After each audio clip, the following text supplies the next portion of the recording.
Halo, kembali lagi di podcast Aksi Nyata dari Kamu untuk Indonesia. Ketemu lagi bersama saya, Ratu Nabila. Dan sebelum kita mulai, seperti biasa ada salam khasnya, yaitu salam Aksi Nyata dari Kamu untuk Indonesia. Ya, nggak lupa juga saya akan membacakan ada yang hadir di beberapa platform. Podcast ini akan hadir di beberapa platform, yaitu seperti Instagram, ada di Facebook, ada di Twitter, YouTube-nya Partai Perindo @partaiperindo, ada juga di R+, Okezone, Sindo News, inews.id, dan juga website Partai Perindo. Nah, stay tune ya, karena sore hari ini kita sudah kedatangan tamu. Kita akan membahas tema menjelang pemilu 2024. Mari berperan, jangan baperan. Ya, podcast kali ini akan kedatangan bintang tamu spesial. Beliau adalah politisi Partai Perindo, Bang Yani Kainama, SEMSI. Nah, udah ada di sebelah saya. Selamat sore, Bang Yani. Sore. Apa kabar, Bang Yani? Sehat? Sehat. Sehat. Oke, nih Bang Yani ini sebagai kader Partai Perindo, kemudian juga yang akan nantinya nyalek, begitu ya, Bang ya? Amin, amin. Amin ya. Oke, boleh perkenalkan diri, Bang. Bang Yani ini dari mana? Terus kegiatan sehari-harinya sekarang ini apa? Oke, makasih Mbak Nabila. Saya juga berterima kasih kepada Bang Nabila juga dan beserta tim, karena memang ini baik juga untuk memberikan pendidikan juga politik bagi teman-teman muda yang ada di luar sana. Saya Yani Kainama, saya lahir di kota Ambon Manise. Saya lahir di kota Ambon Manise. Saya dulunya itu di Kemendes. Sebelum di Kemendes saya punya passionnya itu adalah pemberdaya masyarakat. Saya 4 tahun itu di pedalaman di salah satu kabupaten di Buru Selatan, 4 tahun. Saya ke kota Ambon itu ya dalam setahun itu mungkin sekitar 7 kali ya. Hanya 7 kali, 7 jadi kali lebih banyak di pedalaman. Lebih banyak di desa. Jadi secara geografis dan juga kultur masyarakat itu pun walaupun di satu Maluku provinsi tapi berbeda. Ya walaupun kita berbeda-beda tapi satu adanya. Betul. Nah, gitu. Menarik sekali ya. Jadi kita juga mau tahu lebih banyak lagi nih, Bang Yani, bagaimana sih apa sih nanti peran yang akan kita bisa lakukan begitu untuk Indonesia pastinya. Apalagi juga kita mau memberikan sosialisasi semangat juga kepada pemuda untuk berperan begitu ya di dimanapun sebenarnya kita bisa berperan, tapi alangkah lebih baiknya karena nanti juga generasinya juga penerus ini adalah anak-anak muda. Nah, masuklah ke politik begitu kan ya, Bang Yani. Nah, Bang Yani ini kan sudah lama sekali berkecimpung di dunia pemberdayaan desa khususnya. Nah, boleh cerita sedikit, Bang, di Maluku sendiri, di Ambon sendiri itu seperti apa sih desa-desa yang ada di sana, apa saja yang mungkin mereka butuhkan untuk perkembangan sosialnya atau apapun, karena kan kita di sini pastinya belum pernah, saya malah belum pernah ke Ambon, Bang. Okay. Jadi Mbak, kalau kota Ambon itu ya kota yang kecil ya. Maluku itu 92,7% itu lautan. Dan untuk mencapai itu kita harus ya transportasi yang cukup mahal lah. Tapi kalau saya pernah sampaikan ke teman saya itu juga salah satu pengusaha juga di Jakarta, Ibu kalau nggak ke kota Ambon itu berarti belum mencintai. Dan kalau udah ada di sana pasti mencintai kotanya bukan orangnya, gitu. Dan ketika beliau nyampe di sana, atmosfernya itu beda. Saya bukan promosi, tapi itu memang karena kita terkungkung dalam segmen ya mungkinlah Ambon kasar, debt collector apa segala macam ya. Jadi katakanlah itu, jadi kota Ambon tercitranya itu buruk, tapi sebenarnya kota Ambon itu sangat-sangat atmosfernya itu ya nggak beda lah dengan kota-kota lain di Indonesia. Saya punya tagline sama nih dengan topik kita hari ini. Tagline saya itu ketika saya berefleksi, dan saya punya tagline itu, kita berperan, jangan baperan. Karena Indonesia saat ini nih banyak sekali tuh orang yang baperan, baik itu di media, baik itu kita lihat di TikTok segala macam, di media-media sosial, banyak yang baperan lah. katakanlah ada yang menyampaikan ide pemerintah kurang bijaksana ataukah, tapi mereka sendiri nggak memberikan solusi dengan peran mereka sendiri gitu. Karena kan banyak yang misalkan viral anak SD yang dia juara 1 dunia matematika, tapi ada juga yang lebih viral dari dia ketika diputus pacarnya, misalkan seperti itu. Nah, ini kan orang yang melihat itu sebagai sesuatu yang berperan, tapi itu sebenarnya biasa aja. Harusnya itu juga menjadi semangat kita ya untuk berperan dengan cara kita masing-masing. Nah, saya ketika sebagai pemberdaya itu juga saya melihat bahwa secara sosial kemasyarakatan itu kita penting. Sebagai seorang politisi, kita melihat mereka itu harusnya itu dengan etika untuk melayani. Kenapa saya memakai kalimat ini? Karena kalaupun kita melihat mereka itu dengan politik gagasan, itu sebenarnya akan terjadi perbedaan antara gagasan A yang benar, gagasan B yang benar, ataupun A benar, B salah.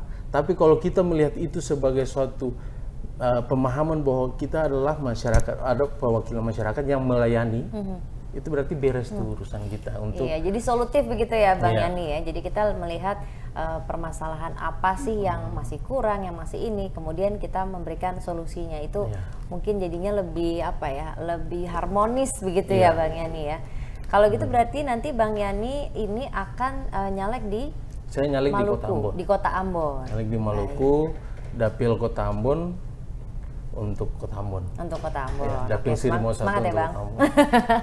Nah, program-programnya udah ada apa aja nih Bang kalau di Kota Ambon? Ini kan pastinya customized begitu ya, atau beda-beda lah ya di setiap daerah. Karena mungkin kalau di Jakarta apa, di Banten apa. Nah, kalau di Ambon itu seperti apa? Apa sih yang mereka sukai, dan komposisi anak mudanya atau yang masih milenial, Gen Z gitu banyak juga ya Bang? Banyak.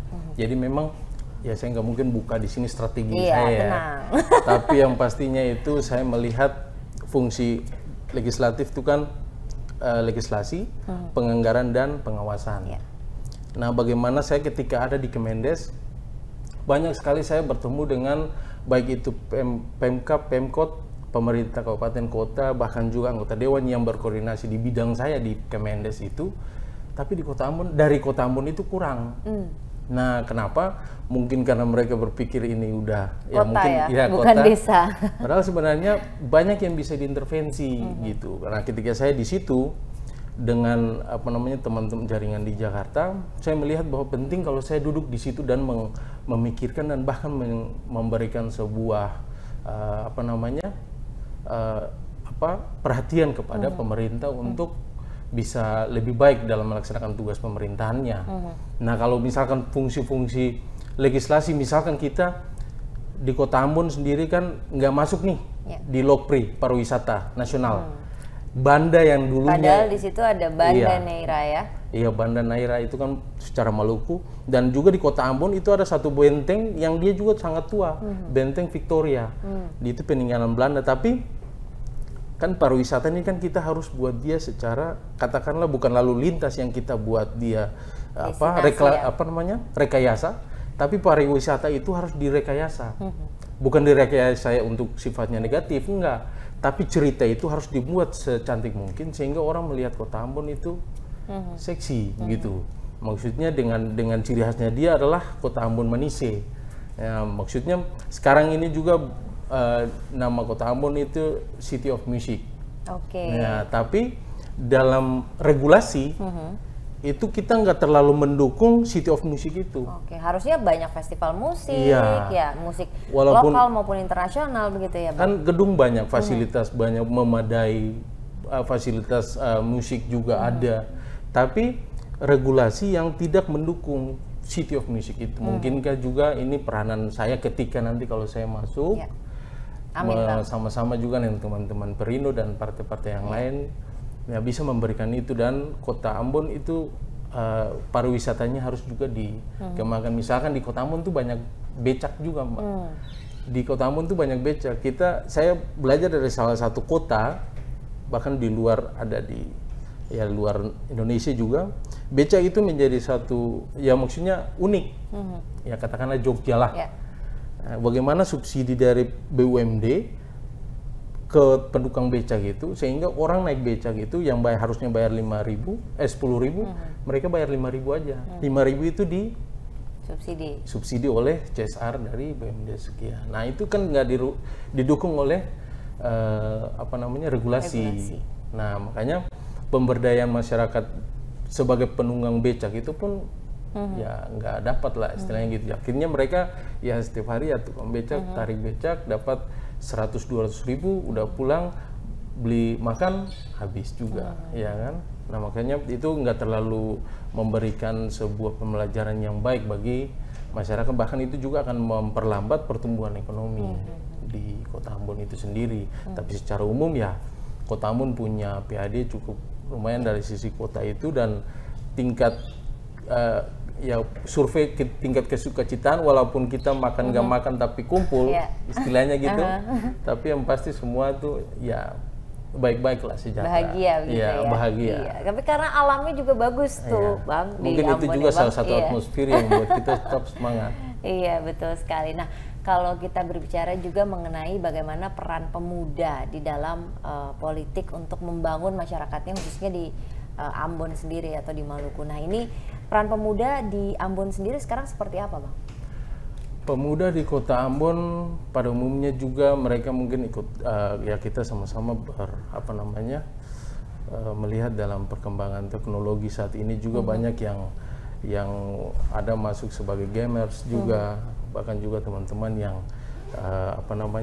dengan TikTok segala macam, dengan urusan-urusan mereka. Maksud saya terminologi pemuda tapi beda juga dengan muda. Nah maksudnya peranan pemuda ini mereka terjebak dalam segmentasi perbedaan antara muda dan tua. Saya maksudnya mau bilang bahwa yang tua itu juga bisa jadi pemuda begitu ya, dengan jiwa muda mereka. Nah maksud saya ini kan kita nih maksudnya kalau misalkan teman-teman yang baru ini kan mereka bilang milenial, ya kan. Nah dengan fungsi mereka juga peranan pemuda itu juga penting untuk memberikan warna di situasi politik yang nanti di tahun 2024 nanti. Kalau peranan pemuda di Kota Ambon, teman-teman banyak juga memang di dunia musik, ya itu juga dengan prestasi, walaupun memang nggak terlalu terekspos, karena ya saya nggak enak juga kalau mau ngomong bahwa ada terjadi katakanlah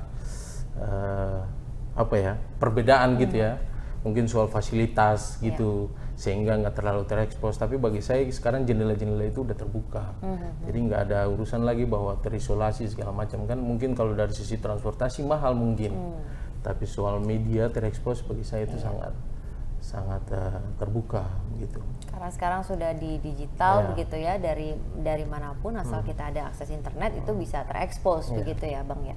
Nah, peran pemuda yang seperti apa sih yang kemudian dibutuhkan sekarang, apalagi untuk tahun 2024 nanti? Nah, peran itu seperti apa yang paling dibutuhkan?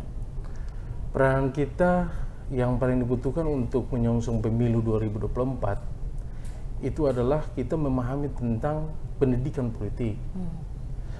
Karena gini, kalau misalkan pemuda ini dengan jiwa muda dia, dengan dia kan produktif, sinergi ya, dia terlalu dinamis. Nah kalau pendidikan politik dia yang nggak matang, itu bisa menjadikan dia terdoktrin dalam situasi yang negatif. Jadi bisa terbawa dalam segmen-segmen yang menimbulkan masalah lah. Bagi saya bukan bahasa konflik, tapi menimbulkan masalah. Kenapa? Karena muda ini terlalu gampang untuk diprovokasi begitu ya, Bang. Terjadi pergesekannya tuh terlalu cepat. Nah makanya pendidikan politik yang coba kemarin saya juga, ya kebetulan saya juga di Kota Ambon itu juga sebagai salah satu ketua komite di salah satu sekolah. Nah itu saya bangun gini, dulu kan kita punya cerdas cermat. Nah saya membuat program 4 pilar itu dibuat cerdas cermat. Nah itu usia berapa tuh, Bang? Itu memang untuk OSIS SMA. Mereka kan mau lulus nih. Nah, saya juga ambil segmen itu agar mereka juga mungkin juga nanti Betul. pilih Perindo, Iya. ya kan? Nah, ketika mereka mau lulus itu, coba kita boleh jujur lah, soal 4 pilar nih kan pasti kita juga nggak terlalu Iya, paham iya. lah, ya kan? Kalau soal 4 pilar untuk sebagai kewarganegaraan yang kita ada dalam dunia politik, kita harus benar-benar memahami dari segmen itu. Nah, kalau misalkan Perindo, Persatuan Indonesia, dia nih diapit 2 sila 1, 2 dan 3, 4, 5. Nah, itu seksi itu Perindo tuh. Persatuan Indonesia. Mencapai Persatuan Indonesia itu ada ketuhanan. Iya. Ya kan? Kita harus juga ada apa namanya untuk mencapai Indonesia yang maju, kita harus berkeadilan, bermusyawarah untuk berkeadilan. Nah, itu Perindo kenapa menjadi pilihan saya? Karena bukan soal Perindo itu ada banyak milenial, ada juga partai lainnya yang dengan jargonnya adalah muda, ya kan? Tapi terminologi itu janganlah menjebak kita soal umur, tapi soal ide gagasan kita. Bahwa walaupun dia udah tua, tapi kalau jiwanya tetap muda, produktif, dinamis, inovatif juga, itu berarti nggak bisa lah untuk Indonesia lebih baik. Jadi ide-idenya itu yang diserap gitu ya Bang ya. Nah, kalau misalkan saya sebagai caleg, sebenarnya kita nggak boleh mendorong pemerintah. Kalau bagi saya itu kita harus menarik pemerintah. Karena terminologi Perbedaannya apa tuh Bang? terminologi mendorong itu kita dorong aja tuh, konotasinya negatif. Bisa tersungkur gitu ya Bisa Bang? tersungkur. Tapi kalau kita menarik, ya kita merangkul. Legislatif, dia harus menarik. Legislatif, dia tidak boleh mendorong. Kalau dia dorong, pemerintah bisa aja tuh kasih kebijakan bla bla bla bla. Kalau salah, oh itu pemerintah gini-gini, nah, gitu kan. Tapi kita harus menarik karena legislatif itu bagian daripada sistem pemerintahan di Indonesia, bahkan juga sampai miniatur tingkat daerah, kota.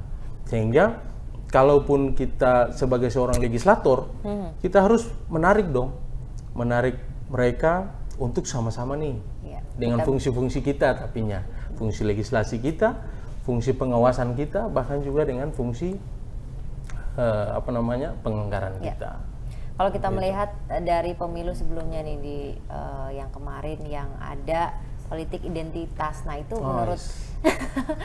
menurut Bang Yani gimana tuh Bang? Apakah masih relevan nanti di 2024 dan mungkin nih sebagai pemuda yang nantinya juga akan memilih gitu. Nah, ini kan tadi Bang Yani juga bilang bahwa pemuda itu mudah terprovokasi, mudah reaktif terhadap sesuatu isu gitu. Nah, ini gimana nih untuk menetralkan atau untuk kita pemuda ini lebih bisa bersikap dan yang membangun? Gitu.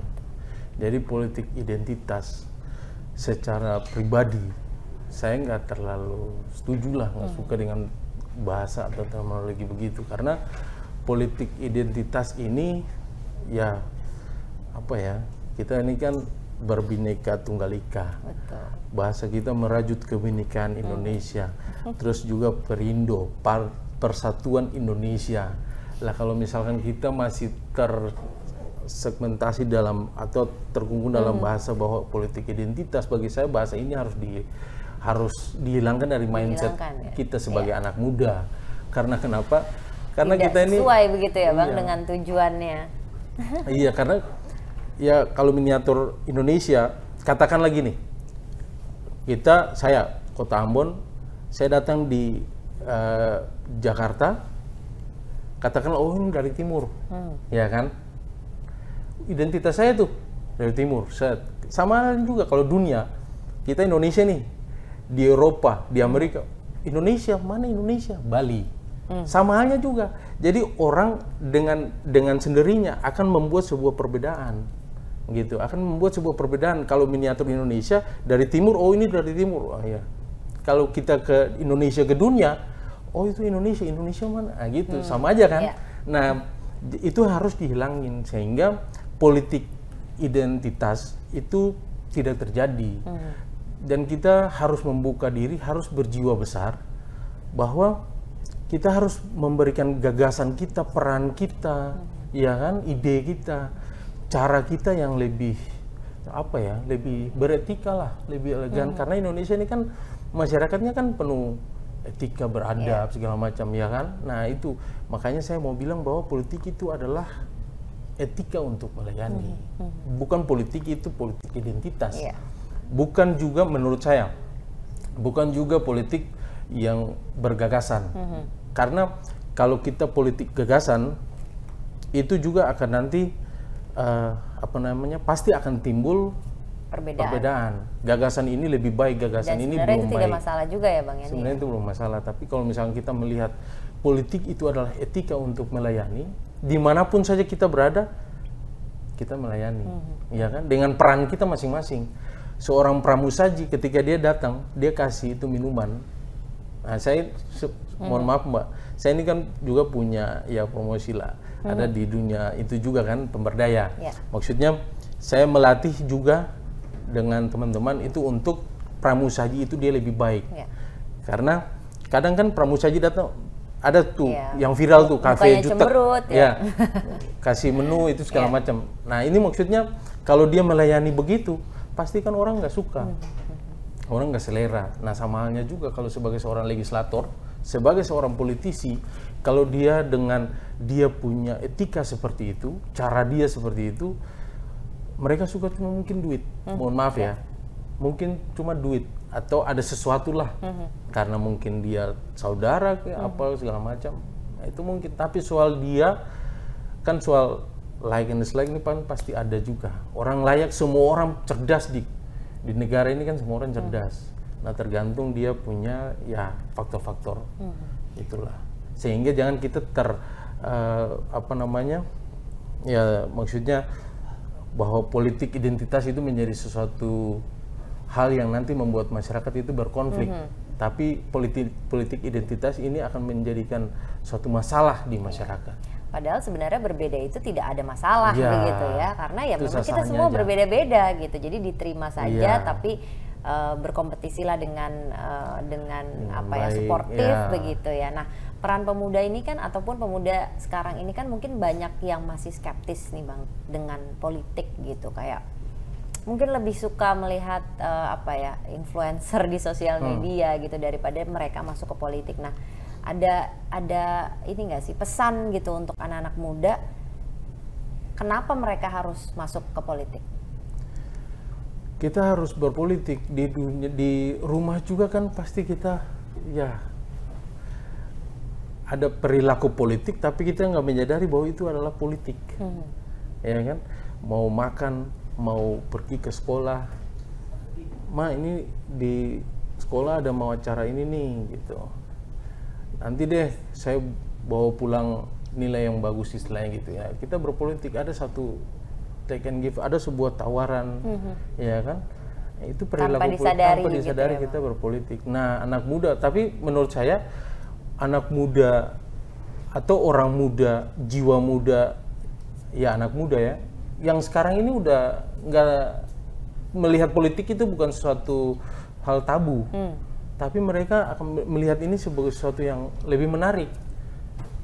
Walaupun mereka memang dengan passion mereka masing-masing, tapi mereka pasti di ruang-ruang tertentu akan bicara politik juga.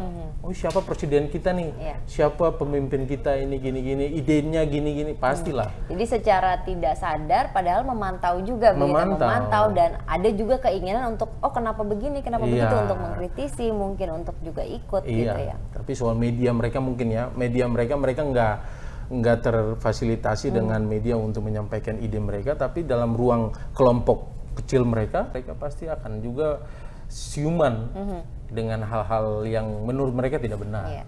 Tapi dengan cara mereka menyelesaikannya tuh juga dengan cara mereka. Oke, jadi terakhir nih Bang Yani, tips untuk sobat aksi nyata yang nonton podcast ini, apa sih yang bisa mereka lakukan gitu untuk juga ikut mendukung ataupun ikut berkontribusi terhadap mungkin nanti pemilu dan juga terhadap pastinya peran pemuda atau peran mereka di masyarakat untuk Indonesia. Iya. Ada satu kata yang juga menjadi semangat saya dalam beraktivitas itu peduli. Peduli. P itu perhatian, du itu dukungan, li itu libatkan. Jadi sebagai orang muda kita harus memberikan perhatian kita kita harus mendukung apa yang menjadi ide gagasan kita harus mendukung sebuah plan, maksudnya rencana dalam tata pemerintahan, apapun itu dalam dunia kita, dalam dunia kerja kita harus mendukung itu, memberikan semangat dengan semangat kita, dan kita harus melibatkan diri kita. Kita harus melibatkan diri kita nggak bisa duduk sini, kamu nggak bisa. Kita harus melibatkan diri kita, sehingga kata peduli itu dia komplit. Kita perhatian, kita memberikan dukungan, dan kita melibatkan diri kita sendiri, sehingga di situ saya mau bilang bahwa akan terjadi, kita tetap berperan dan kita nggak pernah akan baperan. Iya. Gitu. Luar biasa, menarik sekali.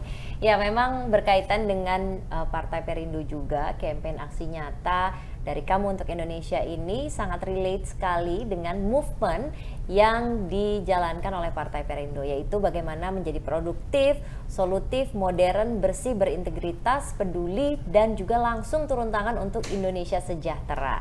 Partai Perindo memanggil putra-putri terbaik untuk Indonesia sejahtera melalui konvensi rakyat, yaitu program penjaringan secara daring dan juga bagi warga negara Indonesia yang berminat untuk mendaftarkan diri sebagai bakal calon anggota legislatif atau bacalek ke semua tingkat pemilihan DPRD kota, kabupaten kota, DPRD provinsi ataupun DPR RI. Nah, untuk mendaftar caranya mudah sekali.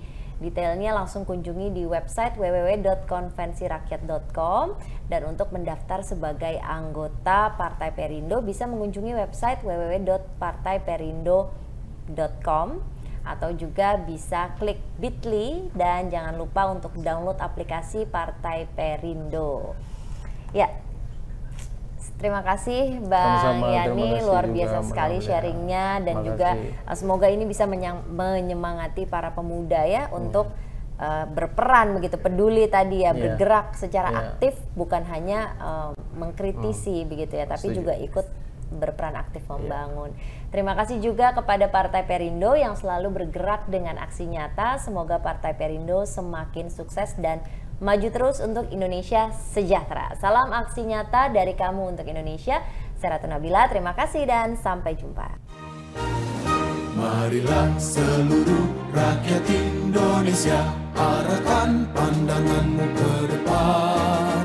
Raihlah mimpimu bagi nusa bangsa, satukan tekad untuk masa depan. Pantang menyerah, itulah pedomanmu. Entaskan kemiskinan cita-citamu, rintangan tak menggentarkan dirimu. Indonesia maju, sejahtera tujuanmu, nyalakan api semangat perjuangan. Dengunkan gema, nyatakan persatuan.